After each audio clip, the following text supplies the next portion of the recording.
নমস্কাৰ কৰ্মচাৰী আৰু পেঞ্চনাৰৰ কাৰণে 10টা অতি গুৰুত্বপূৰ্ণ খবৰ এই ভিডিঅ'টোৰ যোগেদি জনাব বিচাৰিছোঁ। প্ৰথম খবৰটো হৈছে বিধানসভাত শিক্ষামন্ত্ৰী ডাক্তৰ ৰণোজ পেগুৱে দিয়া তথ্য 1.5 বছৰৰ পাছতহে 2993টা প্ৰধান শিক্ষক পদৰ বাবে অনুমোদন বিচাৰিছে বিত্ত বিভাগৰ পৰা। প্ৰাথমিক শিক্ষাৰ 5500 পদৰ নিযুক্তিৰ বাবে আবেদনৰ পৰীক্ষণ চলি আছে আৰু মাধ্যমিক শিক্ষাৰ 9717টা পদৰ বাবে অনুষ্ঠিত হৈছে টেট পৰীক্ষা।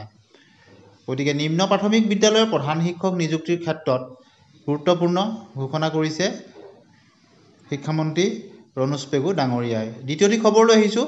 ঠিকাভিত্তিক শিক্ষকৰ প্ৰতিবাদ চচলত বিক্ষোভ অব্যাহত কৃত্ৰিম প্ৰজনন কৰ্মীৰ। এতিয়া বিনা চৰ্তে বেতন সুৰক্ষা সহ চাকৰি নিয়মীয়াকৰণৰ দাবীত মহানগৰী চচলত তেওঁলোকে উত্তাল প্ৰতিবাদ সাব্যস্ত কৰিছে ঠিকাভিত্তিক টেট উত্তীৰ্ণ সমাজ আৰু লগতে কৃত্ৰিম প্ৰজনন কৰ্মী। গতিকে তেওঁলোকৰ বহুতো দাবী সম্বলিত তেওঁলোকে পত্ৰও প্ৰেৰণ কৰিছে, লগতে তেওঁলোকে চচলত প্ৰতিবাদো সাব্যস্ত ৰাখিছে। যিটো তেওঁলোকৰ দীৰ্ঘদিনীয়া দাবী আছিলে যে বিনা চৰ্তে তেওঁলোকক নিয়মীয়াকৰণ কৰিব লাগে আৰু বেতন সুৰক্ষা লৈ তেওঁলোকে কৈছে। কিন্তু এই সম্পৰ্কত শেহতীয়াকৈ মুখ্যমন্ত্ৰী মহোদয়ে তেখেতৰ বক্তব্যও প্ৰকাশ কৰিছে যে আইনগতভাৱে কিছু অসুবিধা আছে যে বেতন সুৰক্ষা সহ ঠিকাভিত্তিক শিক্ষকসকলক বা ঠিকাভিত্তিক কৰ্মচাৰীৰ ক্ষেত্ৰত নিয়মীয়াকৰণৰ ক্ষেত্ৰত কিছু অসুবিধাৰ কথা তেখেতে উল্লেখ কৰিছে আৰু ইতিমধ্যে যিসকলক নিয়মীয়াকৰণ কৰিছে তেওঁলোকৰ ক্ষেত্ৰত কেনেদৰে ব্যৱস্থা গ্ৰহণ কৰিছে সেই সম্পৰ্কেও কৰিছে আৰু এই সম্পৰ্কত এটা সুকীয়া ভিডিঅ' দিয়া আছে, আপোনালোকে চাই ল'ব।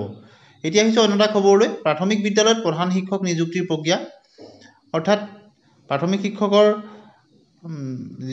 বিদ্যালয়ত প্ৰধান শিক্ষকৰ নিযুক্তিৰ দাবী বহুদিনীয়া আৰু ইতিমধ্যে যোৱা বছৰ কেবিনেটত সিদ্ধান্ত গ্ৰহণ কৰা হৈছিল আৰু তাৰ পিছতে বিত্ত বিভাগৰ অনুমোদন জনাই বিভাগীয় পত্ৰ প্ৰেৰণ কৰা হৈছে। গতিকে আশা কৰা হৈছে যে আগন্তুক দিনত প্ৰাথমিক বিদ্যালয়বিলাকত প্ৰাথমিক শিক্ষকৰ নিযুক্তি হ'ব। অন্য এটা খবৰলৈ আহিছোঁ। বিধানসভাৰ মজিয়াত মন্ত্ৰী জয়ন্ত মল্লদেৱৰ ঘোষণা, নিয়মীয়াকৰণ হ'ব 105 পৌৰ নিগম নিকায়ৰ 1044জন কৰ্মচাৰীৰ চাকৰি। গতিকে অত্যন্ত ভাল খবৰ যে নিগম নিকায়ত কৰ্মৰত হৈ থকা 1000ৰ অধিক কৰ্মচাৰী তেওঁলোকক নিয়মীয়াকৰণৰ কাৰণে বিভাগে আগবাঢ়িছে আৰু অসম চৰকাৰৰ বিভাগীয় মন্ত্ৰী সন্মানীয় জয়ন্ত মল্ল বৰুৱা ডাঙৰীয়াই বিধানসভাত তেখেতে এই কথা স্পষ্ট কৰিছে। গতিকে এইসকল কৰ্মচাৰীৰ কাৰণে অত্যন্ত এটা ভাল খবৰ। আগন্তুক দিনত তেওঁলোকৰ চাকৰি নিয়মীয়াকৰণ হ'ব আৰু এই ক্ষেত্ৰত পূৰ্বৰ কিছু বাধা নিষেধ যে আছিল সেই কথাও তেওঁ কৈছে। ইয়াৰ পিছতে আহিছোঁ আশা অংগনবাড়ী ৰন্ধন কৰ্মী সহায়িকাৰ ক্ষেত্ৰত বাজেটত বৃহৎ ঘোষণা কৰা হৈছে, য'ত তেওঁলোকক অহা এই 25 চনৰ অক্টোবৰ মাহৰ পৰা তেওঁলোকৰ দৰমহা বা ভাত্তা বৃদ্ধিৰ লগতে অন্যান্য সুবিধা প্ৰদানৰ কথা উল্লেখ কৰা হৈছে। আৰু NHM-ৰ কৰ্মীসকলে যি আন্দোলন কৰি আছিলে বা প্ৰতিবাদ জনাই আছিলে তেওঁলোকক লৈ মুখ্যমন্ত্ৰী মহোদয়ে তেওঁলোক গুৰুত্বপূৰ্ণ বক্তব্য আগবঢ়াইছে যে চাকৰি নিয়মীয়াকৰণ, 7ম দৰমহা আয়োগৰ মতে বকেয়াসহ পে স্কেলৰ দৰমহা প্ৰদানৰ যি তেওঁলোকৰ দাবী আছিলে সেই সময়ত উত্তৰত মুখ্যমন্ত্ৰী মহোদয়ে কৈছে যে নিযুক্তিৰ সময়ত যি কথা কৈছোঁ সেয়াই কৰি আছোঁ আৰু চৰকাৰে কাৰোকো প্ৰতাৰণা কৰা নাই বুলি তেওঁ গুৰুত্বপূৰ্ণ মন্তব্য আগবঢ়াইছে। এতিয়া আহিছোঁ যে অসম বিধানসভাত অজন্তা নেওগ মহোদয়ে 5খন বাজেট তেওঁ দাখিল কৰে আৰু বাজেটত আশা কৰ্মী, PM পোষণৰ ৰান্ধনী, অংগনবাড়ী কৰ্মী সহায়িকাসকলৰ বাবে একাধিক সুবিধা তেওঁ ঘোষণা কৰিছে। ইতিমধ্যে আপোনালোকে এই কথা অৱগত হৈছে। তেওঁলোকৰ কেৱল ভাত্তা বৃদ্ধিয়েই নহয়, তেওঁলোকক অন্যান্য এককালীন সাহায্যৰ কথাও ঘোষণা কৰিছে। বিত্তমন্ত্ৰী অজন্তা নেওগে বাজেটত সৰ্বস্তৰৰ ৰাইজৰ উপকৃত হোৱাৰ বাবে একাধিক অভিলাষী আঁচনি ঘোষণা কৰিছে। গতিকে বাজেটত বহু কৰ্মচাৰী তথা সাধাৰণ ৰাইজৰ কাৰণে বহুখিনি ভাল খবৰ আছে। আশা কৰ্মী, PM পোষণৰ ৰান্ধনী, অংগনবাড়ী কৰ্মী আৰু সহায়িকালৈ ভাল খবৰ আহিছে বাজেটত আৰু এই কথা তেওঁ বাজেটৰ যেতিয়া ভাষণত তেওঁ উল্লেখ কৰিছে আৰু অতি সোনকালে ই কাৰ্যকৰী হ'ব। 2025ৰ 1 অক্টোবৰৰ পৰা তেওঁলোকৰ পাৰিতোষিক চৰকাৰী ভাত্তা সংশোধন কৰাৰ লগতে এককালীন সাহায্য প্ৰদানৰ বাবে সিদ্ধান্ত গ্ৰহণ কৰিছে। গতিকে 1 অক্টোবৰৰ পৰা তেওঁলোকৰ যি চৰকাৰী ভাত্তা সেই ভাত্তা সংশোধন হ'ব, অৰ্থাৎ বৃদ্ধি কৰাৰ সম্ভাৱনা আছে আৰু লগতে এককালীন সাহায্য প্ৰদানৰ কথাও ঘোষণা কৰিছে। নিৰ্দিষ্ট বেতন লাভ কৰা মাষ্টাৰৰোল বা ৱৰ্ক চাৰ্জৰ যিসকল কৰ্মচাৰী চৰকাৰে যোগ্য ঘৰ ভাড়া 50% তেওঁলোকক প্ৰদান কৰিব। এই এটা ভাল খবৰ। ইতিমধ্যে ৰাজ্যত পুনৰ মুকলি কৰা হৈছে 40,697টা পদ। গতিকে নিবনুৱা যুৱক যুৱতীৰ কাৰণে ভাল খবৰ।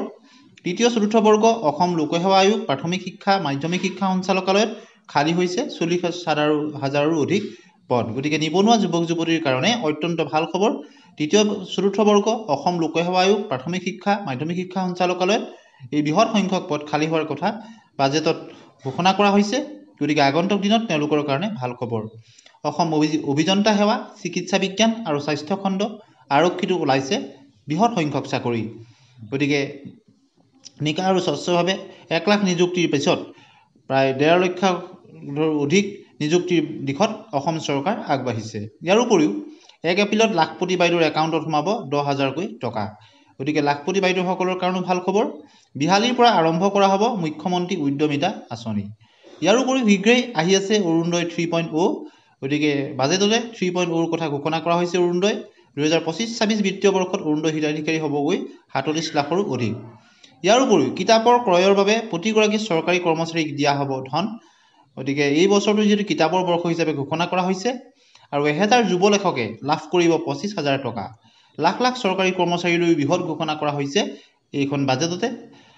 2005 চনৰ 1 ফেব্ৰুৱাৰীৰ পূৰ্বে নিযুক্তি লাভ কৰা চৰকাৰী কৰ্মচাৰীসকলে OPS লাভ কৰিব। এই সম্পৰ্কত মুখ্যমন্ত্ৰী মহোদয়ে গুৰুত্বপূৰ্ণ ঘোষণা কৰিছে আৰু এই সম্পৰ্কতো এটা গুৰুত্বপূৰ্ণ ভিডিঅ' আমি দিয়া আছে, আপোনালোকে চাই ল'ব পাৰিব। চৰকাৰী কৰ্মচাৰীয়ে লাভ কৰিব নগদবিহীন চিকিৎসা অৰ্থাৎ কেছলেছ সুবিধা লাভ কৰিব।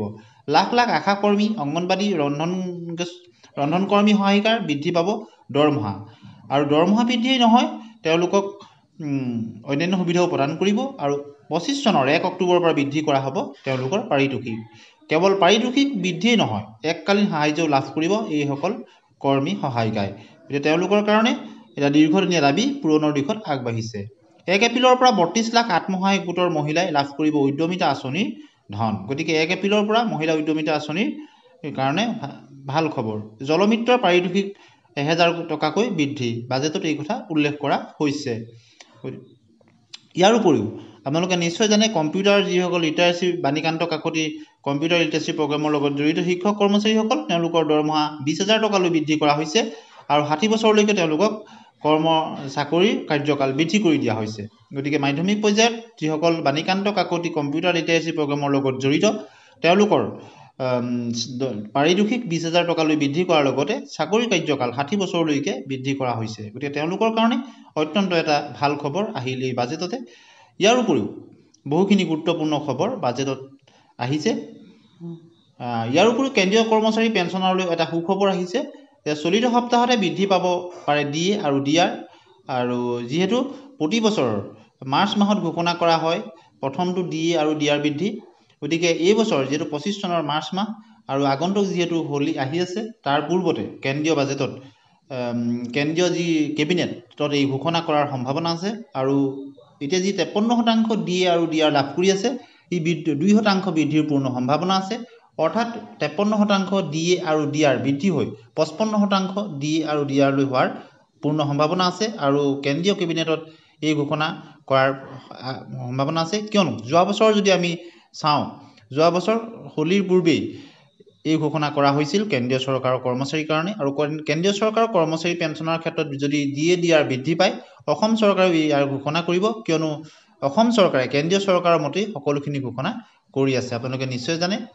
আৰু ইয়াৰ উপৰিও CITU ফালৰ পৰা সামাজিক মাধ্যমত জনোৱা হৈছে তেওঁলোকৰ যি ভাল খবৰ আহিছে আশা অংগনবাড়ী ৰন্ধনকৰ্মীৰ কাৰণে।